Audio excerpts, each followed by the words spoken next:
Portrait of a Lady, written by Kushwant Singh. So, this story is about the relationship of the author and his grandmother, and this story also shows that how the various situations and stages of life can bring about turning. In the next paragraphs of this story, the author is going to tell us about a certain change in his life which brought about a turning point in his and his grandmother's relationship. He is also going to tell us about what happened between them, how their relationship changed, and how it worsened. So, we are going to read about all that in the next video.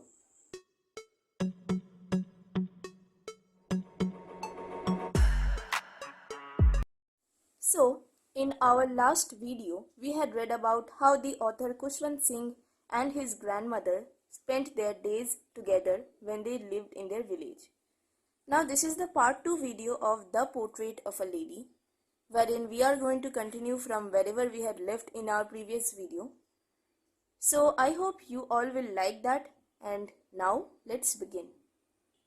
The last paragraph that we had done in our previous video was, my grandmother always went to school with me because the school was attached to the temple. From this we come to know that the author's grandmother was a religious lady. The priest taught us the alphabet and the morning prayer. This sentence tells us what the author used to do in his school. While the children sat in rows on either side of the veranda singing the alphabet or the prayer in a chorus, my grandmother sat inside reading the scriptures. So from this sentence, we come to know that how the children in the village school learnt the alphabets, and in addition to that, we also come to know that the grandmother was a religious lady and she believed in gods. That's why she sat inside the temple reading the scriptures. Next, when we both had finished, we would walk back together. This is the symbol of friendship between the author and his grandmother. This time, the village dogs would meet us at the temple door. Now, this sentence tells us that the street dogs, whom the author and his grandmother used to feed chapatis, had already built up a connection with the author and the grandmother. They followed us to our home, growling and fighting with each other for the chapatis we threw to them. So today, in this video, we are going to begin with this paragraph. When my parents were comfortably settled in the city, they sent for us. From this sentence, we come to know that the author used to stay alone in the village with his grandmother. His parents did not live with them. His parents were living in the city. But when his parents got settled in the city, they called for the author and his grandmother. That was a turning point in our relationship. This is a very, very important sentence in this entire story. Now, what is this turning point, how it happened, why it happened, and what happened in the end, that we are going to read in today's video.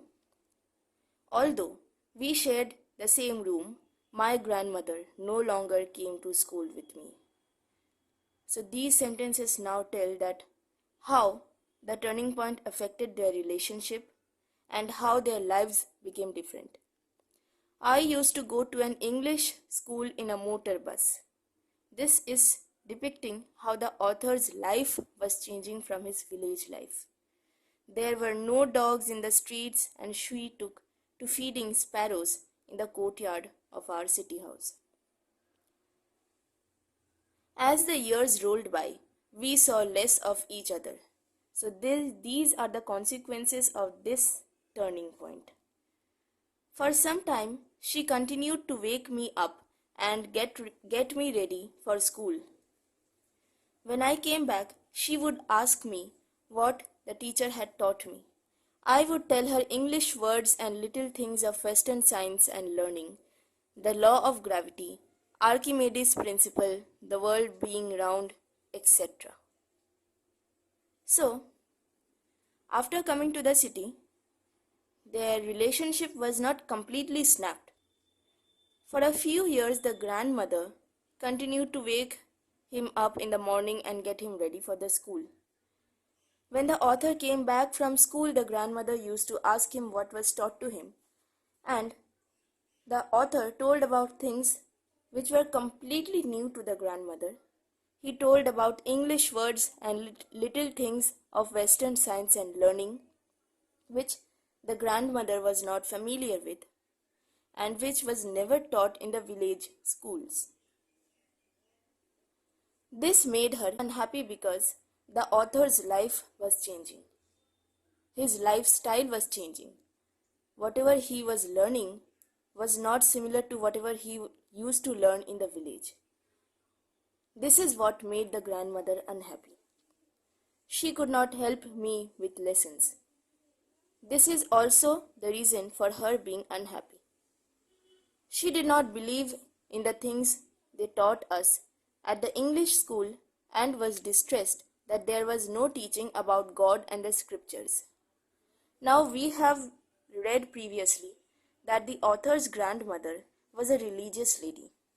But in the English school, there was no teaching about God or scriptures. So, that is also one of the reasons for which the author's grandmother was not happy. One day, I announced that we were being given music lessons. She was very disturbed. To her, music had lewd associations. It was the monopoly of harlots and beggars and not meant for gentlefolk. She said nothing, but her silence meant disapproval. She rarely talked to me after that. So from these sentences, we get a hint or we get an idea about how society used to be in those days. From the sentence, grandmother was very disturbed up to her music had lewd associations. It was meant for the monopoly of harlots and beggars and not for gentlefolk. This sentence tells us that in those days, music was not accepted that much. Music was not accepted as a form of art. Music was something that was only for the prostitutes, the beggars, and the people who had low social standards. Music was not meant for the gentlefolk or the people who had reputation, the people who had high standards, social as well as economic. And that was the belief in which the grandmother also believed in. And she became silent. She did not say anything. She did not interfere in her grandson's life, but she was not happy with whatever he was learning, and that's why she became silent. But her silence meant disapproval. She did not approve of the things that her grandson were learning. Now, before moving on to the next paragraph, let me tell you about a thing. When a person loves you deeply, immensely, he grows kind of expectations from you. For example, you are your parents' child. Your parents love you a lot. But with that love, they also have a lot of expectations from you. They have a lot of hopes from you. They have the desire that one day you will fulfill their dreams. But even you have some dreams, even you have some desire, you have some ambition. In case your dreams or your ambitions do not match with what your parents want or with what someone wants who loves you very much, at that time, that person gets sad. That person's heart breaks. That person who has some other dream in his or her mind continuously tries to stop you from pursuing your own dreams. It is a very common thing that when children grow up, they start having a world of their own, a life of their own separate space. Each and every child wants that. We have many friends, and our friend circle is a very important part of our life. As we grow up, we stop being that much dependent on our parents, and we start becoming independent. And with this, a kind of separation comes between us and our parents, or between us and the ones who used to love us a lot and on whom we were dependent since we were children. And as we start becoming independent, that person realizes that you are having a world of your own. And when this happens, the relationship breaks. So, the next paragraph is something similar to this, and let us read about it. When I went up to university, I was given a room of my own.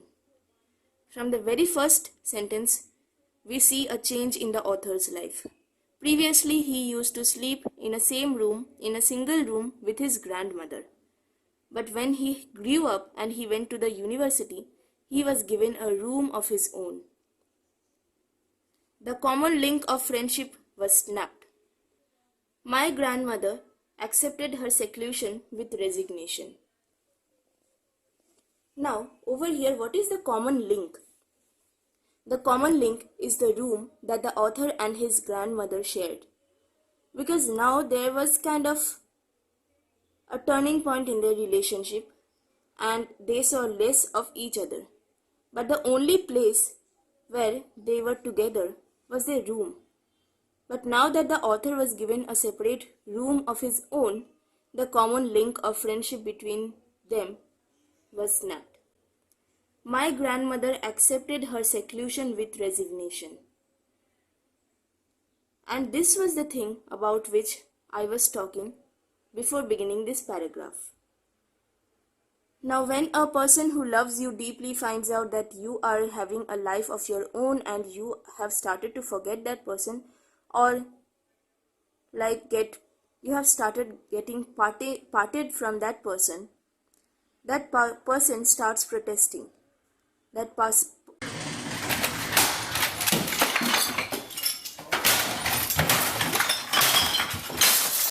Now, this was the thing which I was talking about before beginning with this paragraph. So what happens is, when a person who loves you deeply finds out that you are having a life of your own, that you are getting separated from that person starts protesting. That person starts protesting in the way he does not want you to get away from him or her. But the author's grandmother, she understood that since her grandson had now grown up, he is going to have a world of his own. He is going to have a life of his own. And his grandmother wanted her grandson to live his life in the way he wanted to do so. She wanted the author to be happy in his life. The author's grandmother did not want to be an obstacle in the author's path towards success, and that is why she had accepted her seclusion with resignation. Now, what is the word seclusion here? Seclusion means fate. Seclusion means that one day the grandmother and the author are going to separate, and this was their fate. This was going to happen for sure. And the grandmother had accepted this seclusion, this fate that they are going to get separated with resignation, that is, without any kind of protest. She rarely left her spinning wheel to talk to anyone. And this is how the grandmother's life had started changing after she had accepted her seclusion. From sunrise to sunset, she sat by her wheel, spinning and reciting prayers. Previously, the grandmother used to engage her time by helping the author, by taking care of the author, but now she had started parting away from her grandson and she started spending her time in other things. Only in the afternoon she relaxed for a while to feed the sparrows. While she sat in the veranda and breaking the bread into little bits, hundreds of little birds collected round her, creating a veritable bedlam of chirrupings. Some came and perched on her legs, others on her shoulders, some even sat on her head. She smiled, but never shooed them away. This used to be the happiest half hour for the day for her. Now, from these sentences, only in the afternoon she relaxed for a while to feed the sparrows. This tells us that as the grandmother had started parting away from her grandson, a kind of void, a kind of emptiness was created in her heart. She definitely missed her grandson, but she didn't want to disturb her grandson. She wanted her grandson to live his own life. So that is why, in order to fill up that void, fill up that emptiness in her heart, she used to feed the sparrows with utter love and care.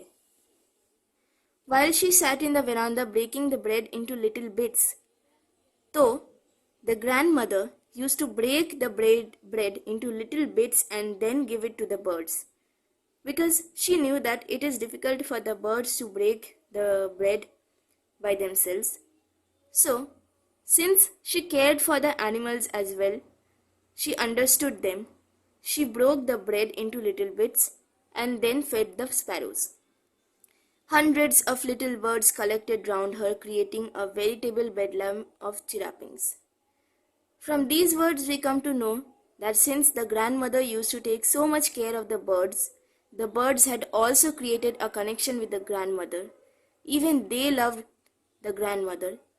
Normally what happens when a bird is sitting by itself and a person suddenly comes near it, the bird flies away because the bird is scared. The bird doesn't know what this person is going to do with it, and that's why, to be safe, the bird flies away. But these birds, they knew that the author's grandmother would never shoo them away, would never do any harm to them. The author's grandmother loved them deeply, and that is why these birds, hundreds of little birds, collected round her. Some came and perched on her legs and the others on her shoulders. So, this was how the birds showed their love for the grandmother. Some even sat on her head. She smiled but never shooed them away. From this we come to know that the grandmother immensely loved the birds and she never shooed the birds away. It used to be the happiest half hour of the day for her. When I decided to go abroad for further studies, I was sure that my grandmother would be upset. So now we come to know that the author, after going to the university and completing his studies in the university, decided to go abroad for further studies. Now, after he goes abroad, what will happen to the relationship? How his grandmother is going to react? And is their relationship going to change? Is grandmother going to be upset? Is grandmother going to stop him? All these things we are going to read about in the next paragraphs. And since this video has become quite long, we will do that in the next video. So, I hope that you all liked this video. If yes, then please hit the like button and subscribe to my channel. नहीं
unhappy.